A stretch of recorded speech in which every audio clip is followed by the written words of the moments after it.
What's up, everybody? I hope you all are having a good Friday. It's Friday the 10th, I believe it is. Um, you know, I'm on vacation with Blake right now. Look, I'm super sunburnt. Like me and Blake are so sunburnt, it's not even funny. Um, I woke up incredibly grateful today and yesterday, and a lot more than I have uh, recent times, right? Um, the gifts of sobriety, I swear to God, are endless, right? um, I'm sitting in front of our cabin in New Mexico, like with a beautiful view, good quality time with my kid, something that we were never, excuse me, able to do before. Even though we lived together, and I've had Blake for 7 years by myself, um, we've never spent the quality time like we're spending here. When we were camping, or when we would go on bike rides or hikes, whatever, we were together, but we weren't bonding. We weren't having talks, important talks. And our trips would be based on like how much dope I had to last, right? And if I ran like camping, if I ran out of dope or was going to, I would leave Blake there at the camp, ride 45 minutes away to go get more dope, come back. Be a few hours, I'd be gone. You know, how despicable, right? But the gifts of sobriety, man, are endless. And I'm grateful today to be in recovery. I'm grateful to be an alcoholic. I'm grateful to be a drug addict, because without going through what I've gone through, I'm able to help other people. I had a talk with somebody on the streets of Albuquerque yesterday, um, a junkie, and I was just talking to him. I wasn't preaching to him, but I was like, man, like I'm almost 8 months sober. Well, 7 months and 27 days. That's 239 days sober I am today. And he was like, how'd you do it, man? Like, what's the key? And I was like, brother, the key is just being fucking done. When you're done, you're done. I'm a firm believer that if you're not done, you're gonna go back out and relapse, right? Unless you work these 12 steps, from what I've been told. And I really had my doubts about the 12 steps. I thought, man, this seems too mystical and magical. I don't see how it works for everybody. But boy, man, going to a meeting every day, seeing all this stuff every day, like the miracles through people, like I'm a believer now. Like these people's lives have changed. And they still go through problems like we all do. I do. Even in sobriety, the first like 6 months of sobriety, I was fucking miserable.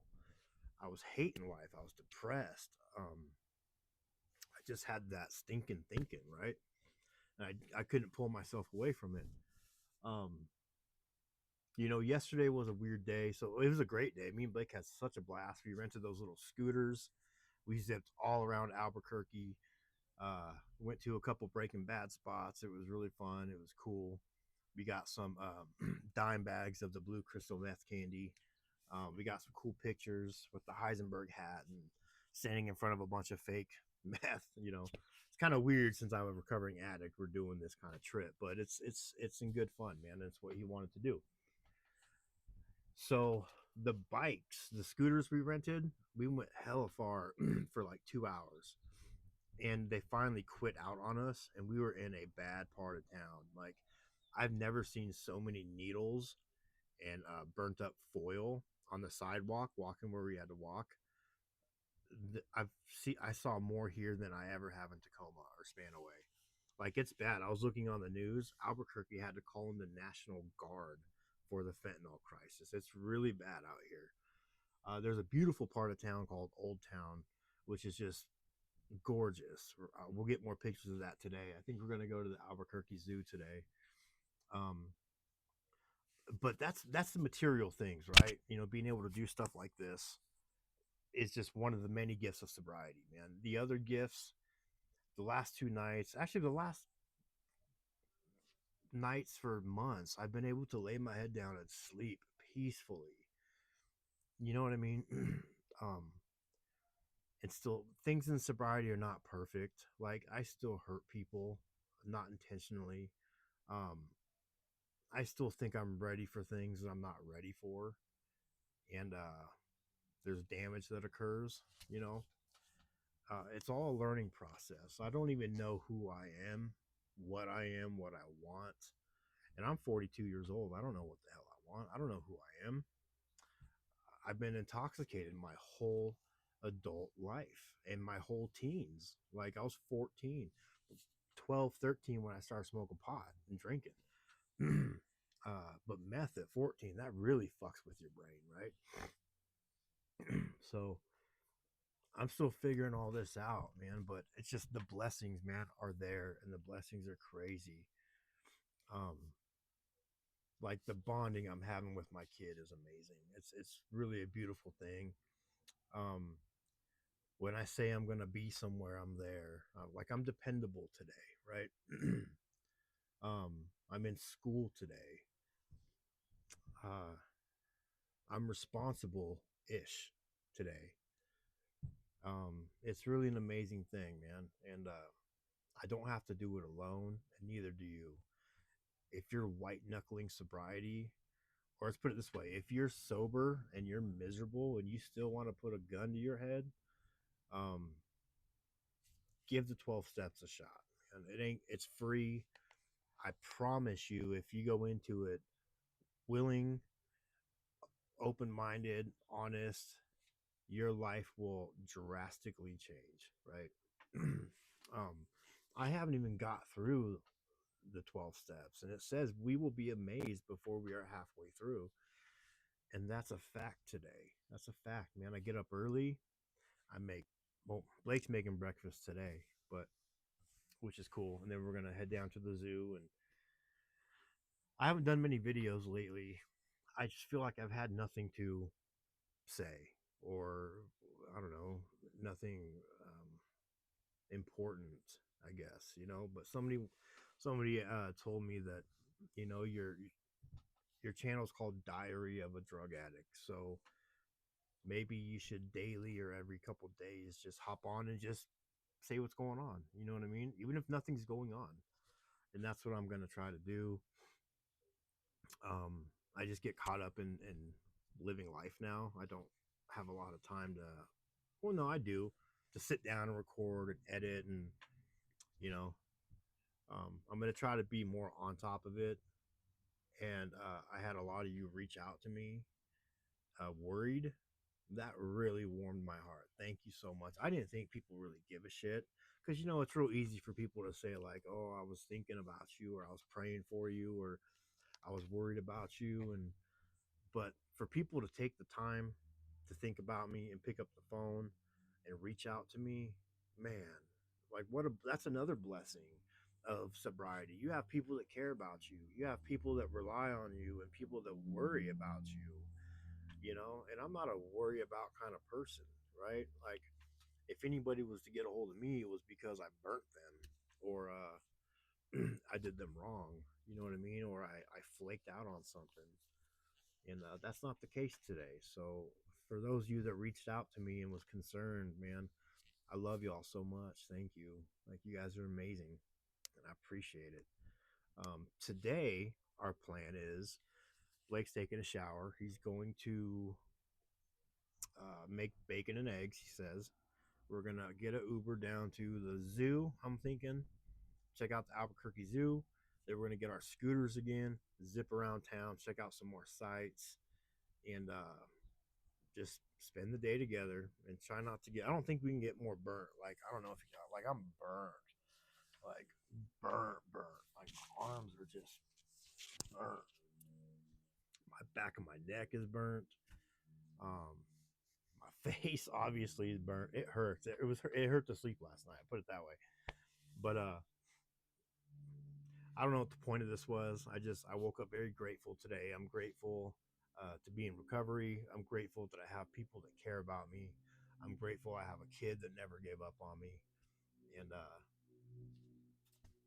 life is good today. Life is good today. It's a lot better than it was 8 months ago. I promise you that. I oftentimes look back on my old videos because I'm not gonna lie, man. There's a lot of days where I miss heroin. And seeing those needles yesterday, it was mixed emotions. The first one I saw, I was like, man, like I instantly started thinking of that feeling of when I released the belt and the drugs start going through my veins and that feeling I got, right? I'm getting goosebumps thinking about it. And I was romanticizing it. And Blake was like, "Do you miss it, Dad?" And I was like, "Honestly, yeah, I do." That was the first needle I walked over. Once I hit about the third or fourth needle and all the foil, and we hit the tents, and the people just cracked out, I didn't miss it anymore because, like he pointed out, he was like, "Dad, that was us right there. Except we had an RV. If we didn't have the RV, that would be us living in a makeshift shelter." And he's absolutely right, man. I was watching YouTube on stuff on Albuquerque, and there was a mother and a son. The son was like 19 or 20, but still, like, they were homeless and they were junkies. And I'm thinking, this mother, like, I don't know, even in my deepest addiction, man, if my son got addicted with me, that I would draw the line and be like, dude, we need to go to treatment. Like, we're not doing this living on the street together thing. Like, this is, no, we're not doing that. We saw another couple uh, damn near beating each other up, man. Blake was like, "Dad, mind your business, mind your business." So I was like, "Blake, let me get in front of you," because they were spitting on each other, and the guy was going like that to the girl, and I'm thinking, like, you fucking hit her, there's gonna be a problem, right? And Blake's all worried because he knows how I am. He knows that if there's if someone's smacking around on a woman or mistreating a woman, I'll get up in your face. You know what I mean? Um, I've learned to kind of stay in my own lane because getting in other people's relationship problems is not what you want to do. Now, she was doing it right back to him. I'm not saying she deserved any of this by any means, but when you got two antagonizers, and he was obviously scared of her because when she would kind of flinch back at him, he would run back a few feet, like he spit on her and like ran away a little bit, and then but he was following her. I didn't like that. She was trying to get away. But Blake knows how I am, and he's like, "Dad, please, please don't do anything." And I was like, "Blake, I will not do anything, but if he puts his hands on her, then I got to intervene." You know what I mean? It's just that's just what us men do, um, especially out in public. You know what I mean? I'm not gonna go kicking in your door if something like that's happening because that's not my business, unfortunately. But if you're out in public and you're smacking around on your lady, like, and if I'm around, like, it's not gonna happen. Like, you're gonna get smacked around like a bitch that you are. Any man that hits a woman is a straight up bitch. And so if you're watching and if you hit women, you're a bitch. And I said it. So what? What are you gonna do about it? I'm grateful today. I'm grateful to be sober. I'm grateful to go on trips with my kid. I'm grateful to not have to put a needle in my arm today just to feel something. You know what I mean? I wake up feeling something today naturally. I feel the presence of God in my life. I feel the presence of love in my life. I feel needed in my life today. I feel important today. I feel like I'm starting to become somebody within my household. My brothers I live with, um, in the AA community. Like I'm real active in service work. Um, I mean service. You know what I mean? I'm on certain committees. Helping keeping things running. Um, Life's good today. Life was worse, and my problem is I'm okay with sitting in chaos, right? So in the past, I would use AA to get everything back that I lost, and my life would just get a little bit better, and I'm good with that, right? As long as it's better than it was, I'm okay with that because I didn't have it the best growing up. I didn't have like a luxurious lifestyle. My mom always made sure I had clothes and food, um, and I wasn't like terribly physically abused. I was never sexually abused. um, but we didn't have like a privileged lifestyle. And so, where was I going with that? No, so I'm okay with just okay, you know. But today I want more for my life. I want to be I want to have a role. I want to play an important role in this world.